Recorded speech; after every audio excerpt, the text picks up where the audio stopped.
Students, previous class में हमने विशिष्ट फलन QX बराबर e की पावर ax डॉट v वाले प्रश्न को हल करना सीखा था। वहाँ पर केवल हमने वहाँ पर उसका जो थ्योरेटिकल कंसेप्ट है, किस तरीके से यदि QX बराबर e की पावर ax डॉट v हो तो वहाँ पर हम किस तरीके से हम उसको सोल्व करते हैं। वहाँ पर आज उस पर अप्लाइड प्रश्न करते हैं। हमारे पास दो प्रश्न हैं, इनको हम उस मेथड से सोल्व करेंगे।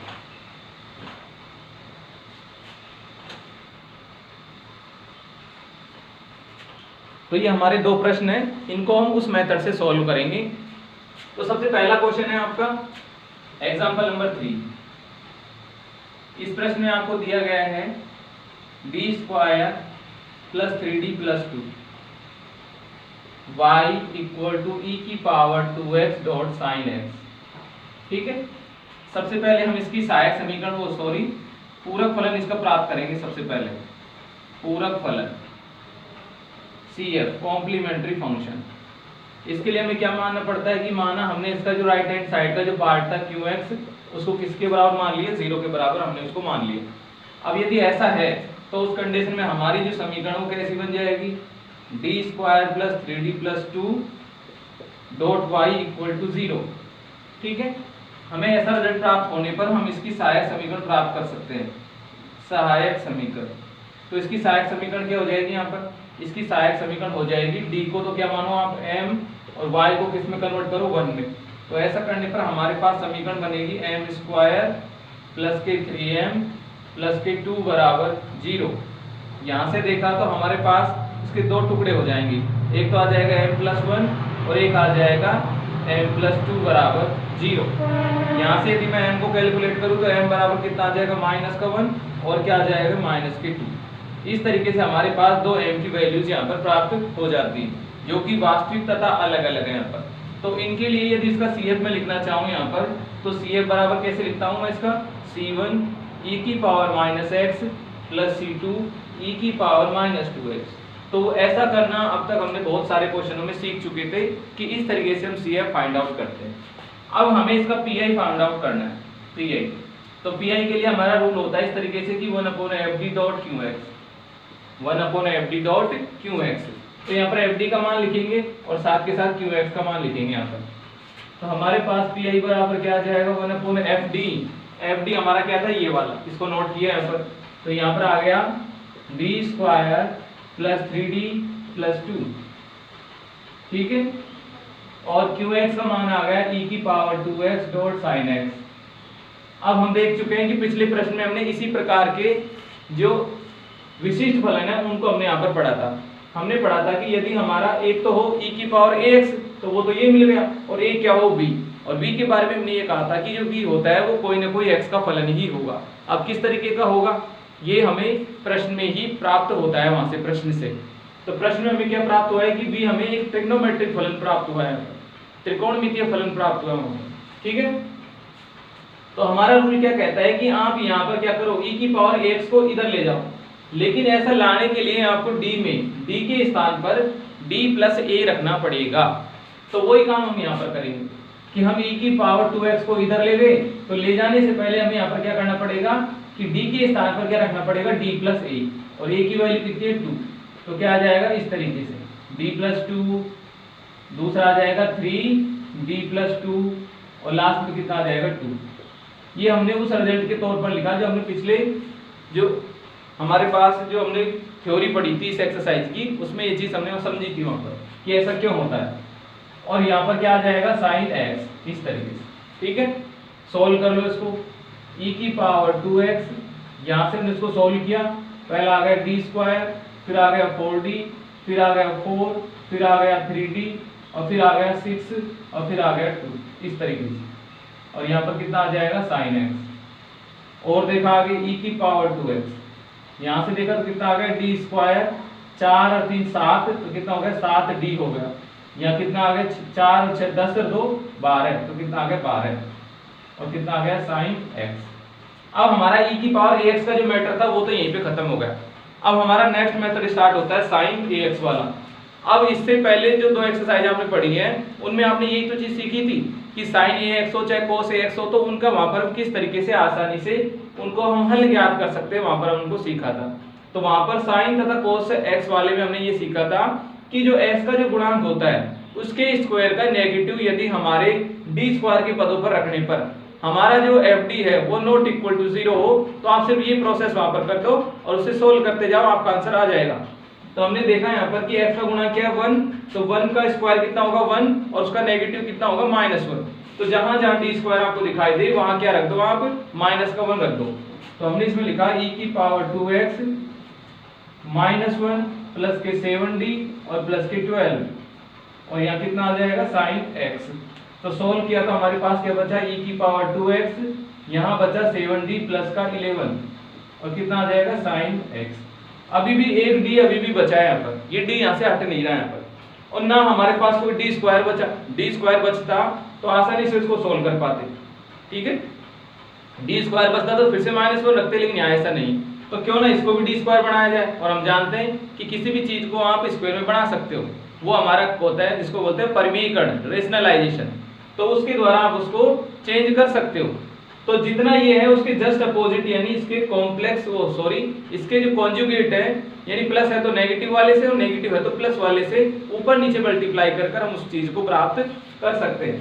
तो यहाँ से हमारे पास प्राप्त होगा e की पावर 2x, ये हमारा क्या हो जाएगा कि 7 यहाँ से प्राप्त हो जाएगा 7d प्लस का 11 और यहाँ से क्या आ जाएगा 7d माइनस का 11। इसके जस्ट अपोजिट से हमने इसको क्या कर दिया मल्टीप्लाई, और ऊपर भी उसको लिखना पड़ेगा 7d माइनस का 11 और यहाँ पर आ जाएगा sin x। यहाँ से इसको सोल्व किया तो आ गया e की पावर 2x, यहाँ से देखा तो कितना प्राप्त हो जाएगा 7d माइनस का 11 और यहाँ से देखा तो 49d स्क्वायर, समझ रहे हो 49d स्क्वायर और माइनस के 121 sin x।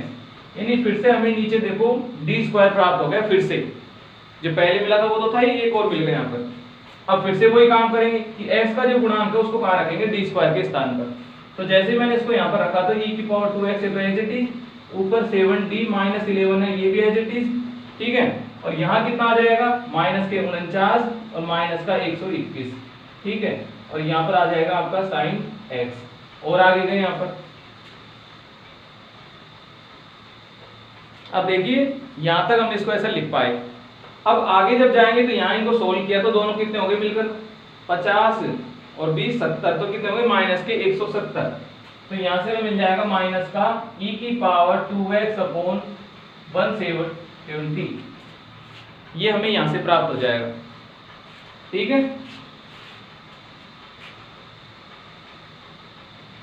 माइनस e की पावर 2x अपॉन 170 इस तरीके से, क्योंकि हमने इसको सोल्व कर लिया ना, यहाँ पर दोनों को जोड़ा तो जोड़ने पर हमें ये रिजल्ट प्राप्त हुआ। अब ऊपर वाले में देखो, ऊपर वाले में अभी भी d विद्यमान है, लेकिन हमने एक चीज पढ़ी हुई थी कि जब ऊपर d होता है तो वो डिफरेंशिएट करता है, और जब नीचे d होते हैं वो तो उसको इंटीग्रेट करते हैं। और जो जितने ऊपर d आते जाते हैं उतना ही ईजी हो जाता है हमारा क्वेश्चन, क्योंकि ऊपर जो काम होता है वो डिफरेंशिएशन का होता है, तो वो बड़ा आसान होता है करना।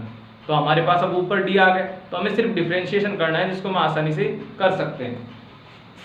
तो हमने यहाँ पर क्या किया, 7 को तो ले लिया बाहर यहाँ पर, ठीक है। और d के ऊपर कौन लगेगा sin x, तो d का मतलब होता है d अपॉन dx, तो sin x का डिफरेंशिएशन क्या आ जाता है माइनस का cos x, तो क्या आ जाएगा माइनस का cos x। एक काम सही हो गया। और आगे गए तो और आगे फिर से क्या आ गया माइनस का 11 sin x, तो यहाँ से आ गया माइनस का 11, यहाँ लिख देता हूँ मैं माइनस का 11 sin x इस तरीके से, ठीक है।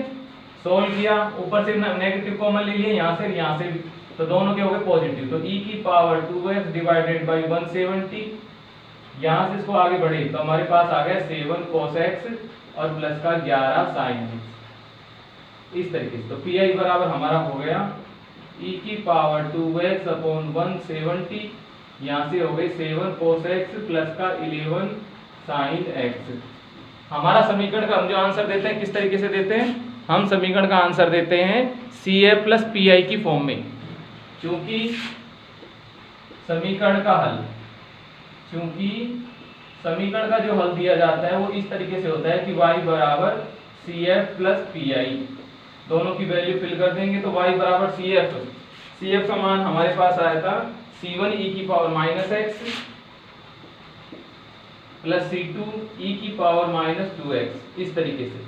अब पी आई प्राप्त कर लिए तो पी आई कितना है, e की पावर 2x अपॉन 170, और साथ में क्या है, साथ में है 7 cos x and 11 sin x।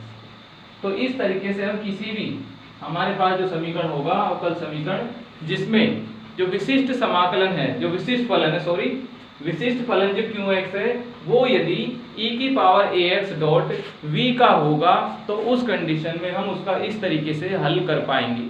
ठीक है, तो एक बार आप इसको उतारिए, आपके लिए 2 मिनट का समय, जिससे कि हम नेक्स्ट क्वेश्चन स्टार्ट करेंगे।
हो गया सभी का। अब हम इसका नेक्स्ट क्वेश्चन करते हैं, सभी का हो गया वो, तो इसका नेक्स्ट क्वेश्चन करते हैं दूसरा वाला, d² - 1y equal to cos hyperbolic x dot cos x। इस वाले प्रश्न को अब हम हल करेंगे।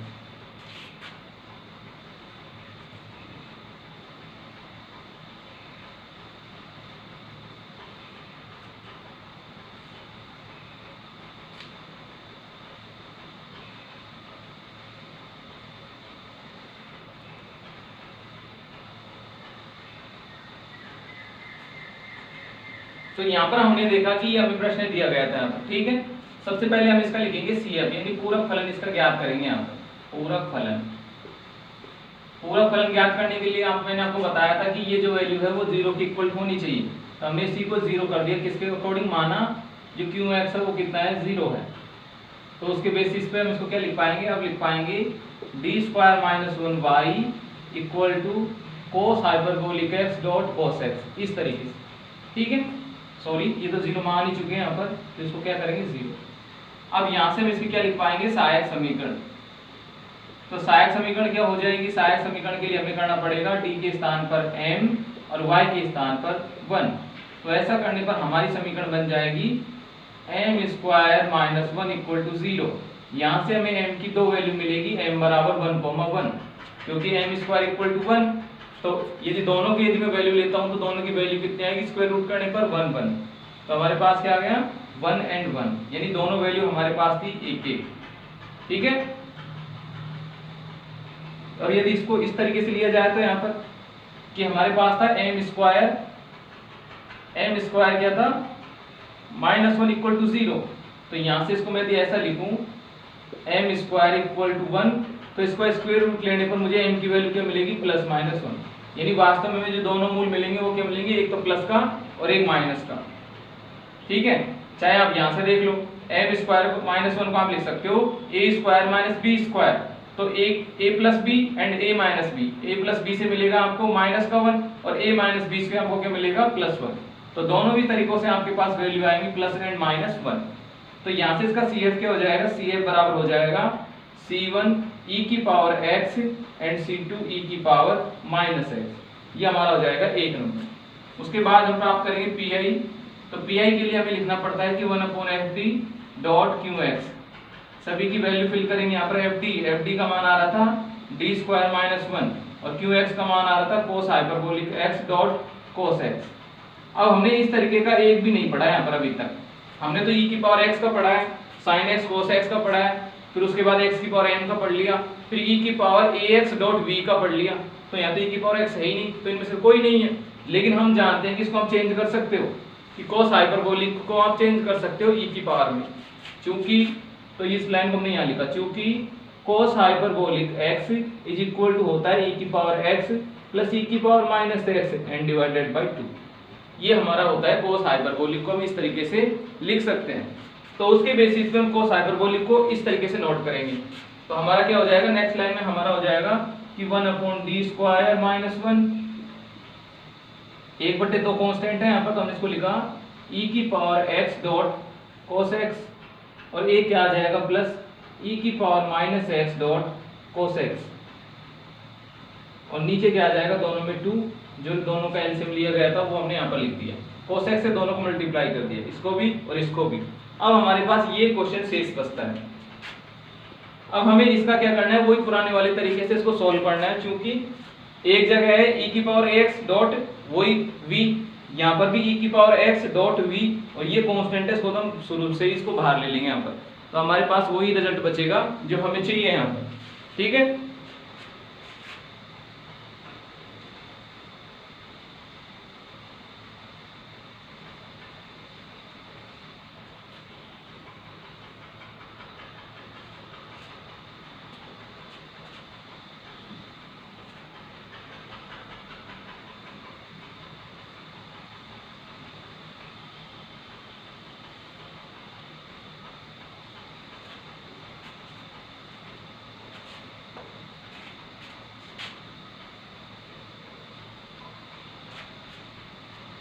तो यहाँ से हम इसको सोल्व करते हैं, तो हमारे पास आ जाता है, देखो 1/2 को हमने ले लिया कंप्लीटली बाहर।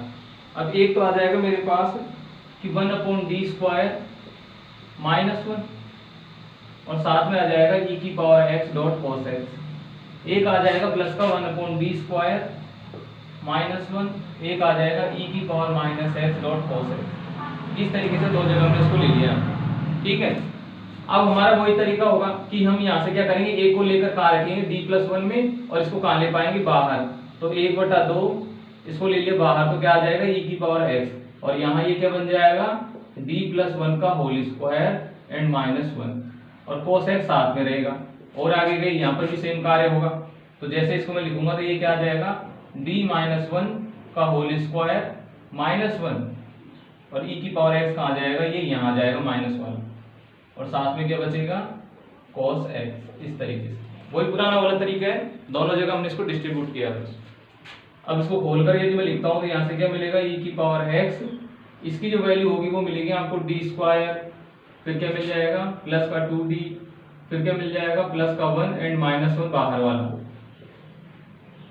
cos x। इधर गई e की पावर -x, ये तो बाहर था, यहाँ देखा d² माइनस का 2d प्लस 1 -1 cos x, यहाँ भी -1 प्लस 1, यहाँ भी -1 प्लस 1, तो यहाँ दोनों में से क्या मिलेगा मेरी रिजल्ट, तो 1/2 e की पावर x। अब हमने यहाँ पर चेक किया कि यदि d के स्थान पर -a² रख दिया जाए तो भाई जीरो तो नहीं हो रहा, तो रख दो, कुछ भी जीरो नहीं हो रहा ये तो क्या रखा, देखो cos के x का गुना किया था 1 का स्क्वायर किया 1, अपोजिट किया -1, तो क्या आ गया d के स्थान पर -1 और प्लस के 2d, और साथ में यहाँ पर मिल गया हमें cos x, और आगे गई e की पावर माइनस एक्स, यहाँ पर फिर से वही प्रोसेस, तो माइनस का 1 और माइनस का 2d, ठीक है। यहाँ से माइनस को यदि कॉमन ले लेते तो हमारे पास इस तरीके से हो जाता। नेक्स्ट लाइन में हम इसी तरीके से इसको लिख लेंगे, और ये कितना आ जाएगा cos x, ठीक है, ठीक है ना। और आगे देखो, अब यहाँ से हमारे पास क्या होगा, क्योंकि हमारे पास डी स्क्वायर अब नहीं है, तो क्यों ना इसको भी डी स्क्वायर बनाया जाए। तो इसको डी स्क्वायर बनाने के लिए मैंने 2d प्लस 1 से ऊपर मल्टीप्लाई कर दिया और 2d प्लस 1 से नीचे मल्टीप्लाई किया, तो ये हो गया था 4d स्क्वायर माइनस 1, इस तरीके से। और साथ में क्या मिलेगा मुझे cos x, और आगे गए यहाँ पर माइनस में ऑलरेडी दोनों में से कॉमन ले चुका था, तो माइनस मुझे यहाँ बाहर निकल कर आ गया। ऊपर किससे मल्टीप्लाई करना पड़ेगा, 2d माइनस 1 से, और नीचे भी किससे मल्टीप्लाई करना पड़ेगा, 2d माइनस 1, क्योंकि इनमें से मैं माइनस 1 को पहले कॉमन ले चुका हूं, तो वो 2d प्लस 1 था, उसका जस्ट अपोजिट क्या होता है, 2d माइनस 1। तो यहां से क्या मिलेगा कि 4d स्क्वायर माइनस 1, ठीक है। और यहां से क्या आ जाएगा आपका cos x। यहां से यदि इसकी जगह डी स्क्वायर की जगह माइनस 1 रखा जाए तो हमारा परिणाम बचता है e की पावर x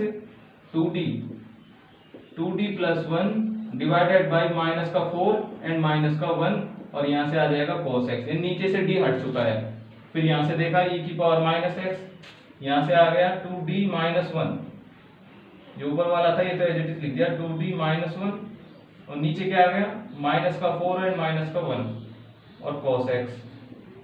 दोनों में से ये चीज समान है, तो समान है तो पूरे को मैंने बाहर ले लिया किसके रूप में, -5 के रूप में। तो यहाँ कितना आ गया माइनस का 1/10 e की पावर x। अब देखो ऊपर क्या बचा 2x प्लस 1, तो 2d के ऊपर 2d है ना ये, तो 2d के ऊपर मैंने किसको अप्लाई किया, cos को अप्लाई किया यहाँ पर। तो cos को अप्लाई किया तो क्या आ जाएगा 2 गुना d के ऊपर इसको अप्लाई किया, cos का कितना हो जाता है माइनस का साइन, तो क्या होगा माइनस का साइन x, और प्लस 1 के ऊपर इसको अप्लाई किया तो सीधा सीधा क्या आ जाएगा cos x। ये हो गया पहले वाला, ठीक है। और आगे बढ़े यहाँ पर माइनस e की पावर माइनस x, इसमें देखो 2 के ऊपर अप्लाई किया तो 2 और साथ में आ जाएगा माइनस का साइन x, ठीक है। और आगे बढ़े तो क्या आ जाएगा माइनस का cos x, ये दूसरा वाला हो गया यहाँ पर इस तरीके से।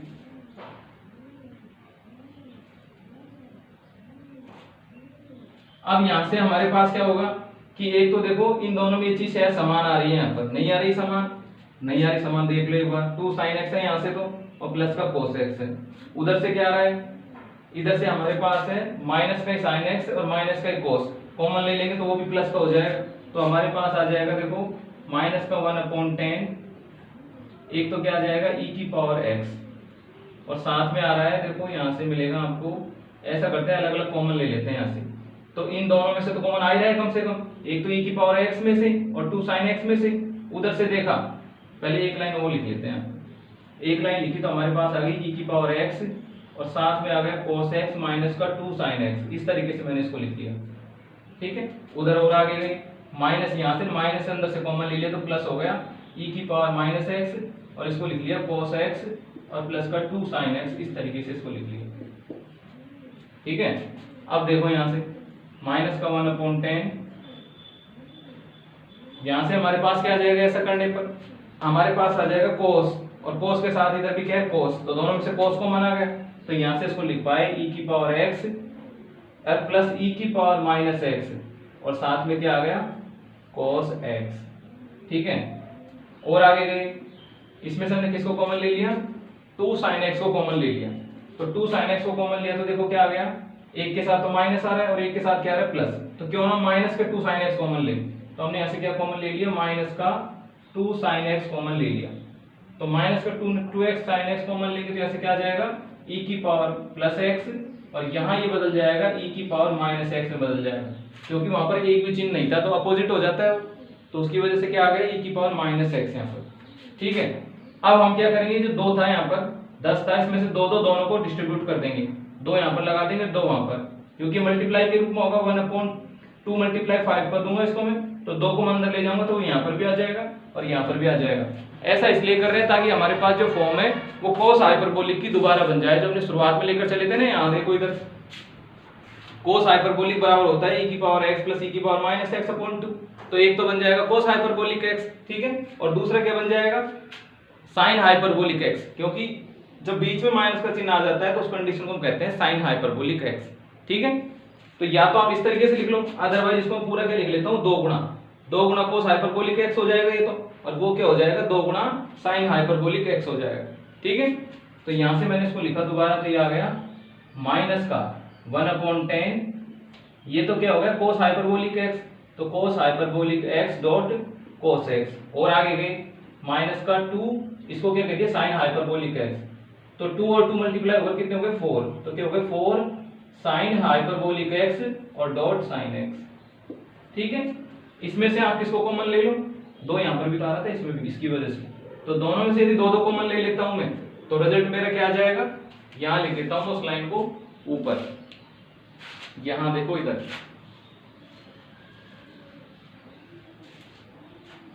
तो यहां मैं इसको लिखता हूं, तो यहां मुझे क्या मिलेगा, देखो 2 तो मैंने उधर से ले लिया, 2 इधर से ले लिया। ठीक है, तो यहां से मेरे पास आ जाएगा 1/5, वो भी किसका, माइनस का, क्योंकि 2 कट गए ना दोनों तरफ से, और यहां से क्या आ जाएगा आपका, आ जाएगा cos hyperbolic x dot cos x, minus का जो 4 था, 4 में से 2 आ गए तो क्या बचा 2, तो यहां से आ जाएगा 2 sine hyperbolic x and sine x, तो ये हमारा क्या होगा, पीआई आपको प्राप्त हो जाएगा। तो सीएफ हम पहले फाइंड आउट कर चुके हैं और पीआई हमने अब फाइंड आउट कर लिया, तो फाइनली इसका यदि मैं वास्तविक इसका आंसर लिखूं यहाँ पर, तो पूर्ण इसका आंसर क्या होगा, समीकरण का हल, तो यहां से हमारे पास समीकरण का जो हल है वो हमें प्राप्त हो जाएगा। क्या समीकरण का हल क्या होगा, देखो एक तरफ से तो क्या आ रहा है CF, तो CF की वैल्यू क्या थी, y बराबर C1 e की पावर x, किसका पॉजिटिव, फिर C2 e की पावर माइनस x, यह नेगेटिव, फिर हम लिखेंगे PI का मान कितना था, माइनस का 1/5, तो माइनस का 1/5 bracket cos hyperbolic x and cos x, फिर बीच में माइनस का 2 sine hyperbolic x and sine x।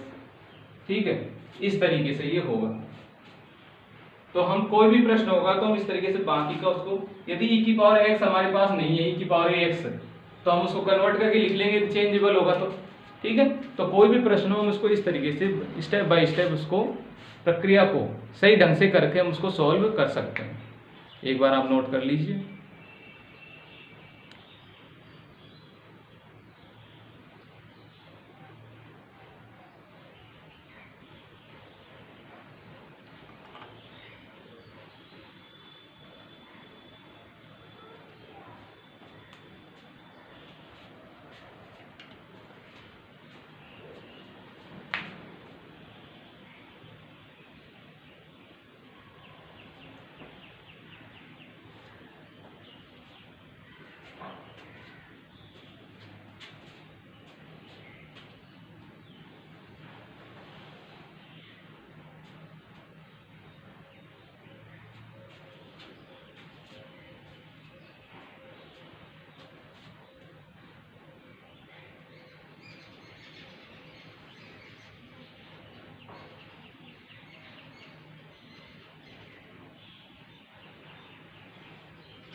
ठीक है बेटा, तो नेक्स्ट एक हमारी जो अगला इसका जो मेथड होगा एक्सरसाइज को हल करने के लिए, नेक्स्ट हमारा जो टाइप होगा उसके साथ हमारा नया जो वीडियो शुरुआत होगी उसकी, और यदि और कोई इंपॉर्टेंट क्वेश्चन होगा तो मैं उसको वहाँ पर मेंशन जरूर करूँगा।